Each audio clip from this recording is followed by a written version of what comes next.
Jadi yang aku tahu tuh setiap manusia itu dilahirkan itu unik, berbeda, dengan karakteristik masing-masing, punya kelebihan, kekurangan yang kita tuh harus tahu dan kita harus hargai gitu.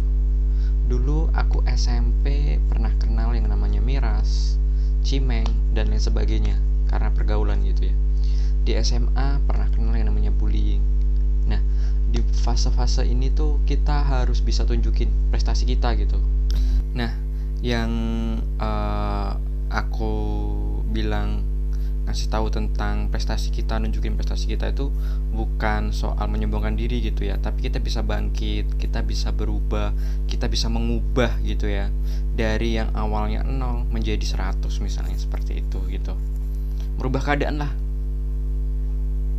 Dan masa mengubah atau fase mengubah ini tuh masa yang paling sulit gitu, karena kita harus uh, berkolaborasi dengan ego kita gitu ya, bisa menahan, bisa merendah, bisa berbalik lah gitu. Jadi kalau kita benci 100%, bisa nggak benci kita itu dibuat 50% gitu. Kalau kita seneng gitu, bisa nggak seneng yang 100% tuh kita jadiin seneng yang 50%. Jadi aku tuh punya konsep yang namanya kalau kita berlebihan, fanatisme yang berlebihan tuh nggak baik. Kita juga nggak bisa yang namanya nggak suka 100% gitu. Nggak suka yang berlebihan itu juga nggak baik. Sederhana-sederhana saja. Artinya apa? Berikan 50% 50%-nya. 50% itu bisa keikhlasan, 50% itu bisa karena Allah gitu. Banyak hal gitu. Kenapa sih kok 50% 50% gitu? Kenapa nggak harus saklek gitu ya? Karena apa gitu? Karena kalau kita itu terlalu berpikir keras tentang hal buruk mengenai kita, diri kita, itu kita akan stuck di situ terus gitu. Menurutku sih gitu. Makanya udah deh, 50% 50% itu udah paling oke gitu. Nanti juga akan standarnya makin turun gitu. Jadi lebih baik ikhlas gitu. Ini cobaan, ini adalah takdir gitu ya. Ya kita harus percaya takdir, walaupun takdir itu kita bisa ubah gitu ya. Tetapi kalau kita terlalu stuck dengan apa yang ingin kita lakukan, itu nanti kita akan sakit.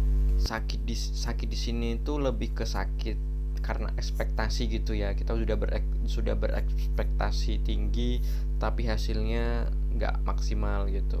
Jadi lebih baik berekspektasi itu semampunya gitu. Ya semampunya 80% ya 80%. Yang 20 ikhlas. Kalau nggak bisa 80% ya 50%. Yang 50% ikhlas. Ridho gitu ya. Berpasrah kepada Allah Subhanahu wa taala gitu. Gitu, simple aja sih. Dan yang berat itu bukan soal bangkitnya gimana atau soal nanti gimana, tapi kita yang sulit itu adalah konsisten. Kita bisa menjaga, kita bisa memperbaiki, ini tuh konsisten, memperbaiki gitu. Lebih baik gitu. Jadi kalian harus bisa lebih baik dari hari kemarin, dari hari ini, karena kalian bisa